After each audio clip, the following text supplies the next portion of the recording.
Hi guys, good evening. How are you? My name is Dr. Ndegwa. Yes, I am a pathologist, and I was representing IMLU as when we conducted the post-mortem examination.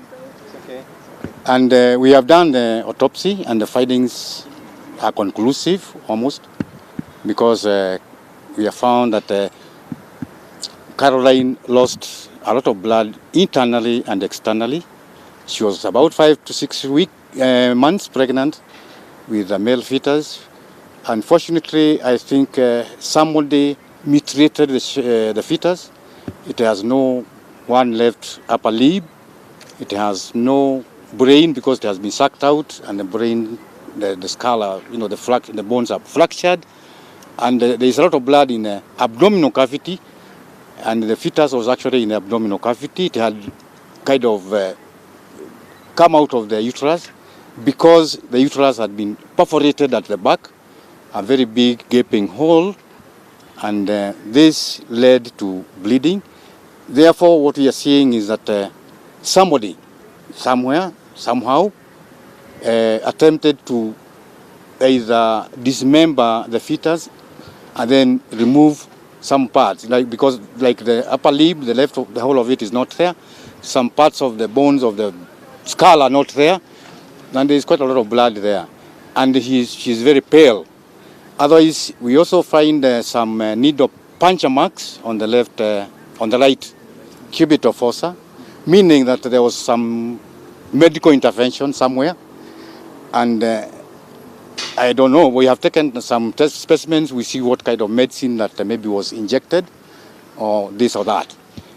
Therefore, the cause of death to the late Caroline is bleeding or hemorrhage or exsanguination due to a ruptured uterus, and this is from some surgical interference, which was not successful because the fetus is still there, mutilated. And the question I think someone was asking is, how did it happen? I don't know. This is where we need the police officers and the other investigators to go and now find out what we call the circumstantial evidence to see how it was done. Was it done with her intentions or without her intentions? Was it done when she was maybe conscious or unconscious? Okay? So we have taken some specimens to maybe just rule out other chemical poisoning or anything, but the cause of death is clear, is bleeding due to that ruptured uterus. Are there any other physical? No other physical injuries. Apart from the needle puncture marks, no other injuries anywhere. Is there anything to show there was force, maybe on her hands? Was she trying to defend I said no. No sign of what you call struggle. No sign of defensive injuries. Therefore, your guess is good as mine. How soon can we know? It is a conclusive report. The toxicology is just a question of maybe by the me to just rule out or confirm something. But the conclusion of a report is conclusive. Okay. Your other name? Peter Ndegwa, yes. Okay, let me ask, what about the wound? So in a wound. I need to first go into it's only a surgical incision which was done at the state mortuary for embalming. No other injury I've seen. Or rather we have seen, we were so many of us, so it's not only me. And the body of Caroline has told us what happened. Are there any other questions? Why did it take so long? Did you have disagreements? No. The problem, well, you guys, you're impatient, but the dead are not impatient. They are very patient. What we did is that when the body was admitted there, you remember you identified the body the other day.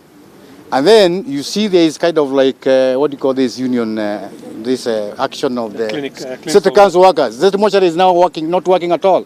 There are no workers. They are in the streets. So there is no way we can do anything there without morticians. And there are no morticians. I don't know whether you have been there.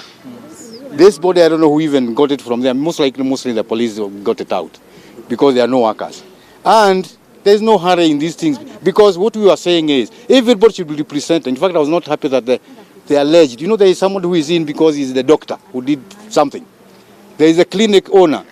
Those people ideally should be represented in the autopsy. And they should be given enough time for them to nominate as a representative in the form of a pathologist. So to me, there was no hurry.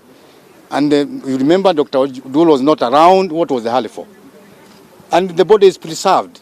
And when it is preserved, most likely there is no other issue of decomposition, and the cause of death will remain. One thing I've learned about the dead is that the dead are patient, unlike the living who are very impatient. For clarity's sake, you said the fetus was 5 to 6 weeks? Yes, 5 to 6 weeks, yes. Months, not weeks. Just repeat. Months, yes. Not the fetus. The fetus, yes. Fetus. You can even tell the Jedi is a male fetus. That's quite advanced.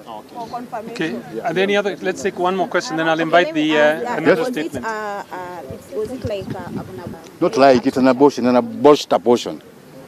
The fetus is dismembered. You know? So it's like maybe like totally like Sorry? Yeah, it's surgical. Okay.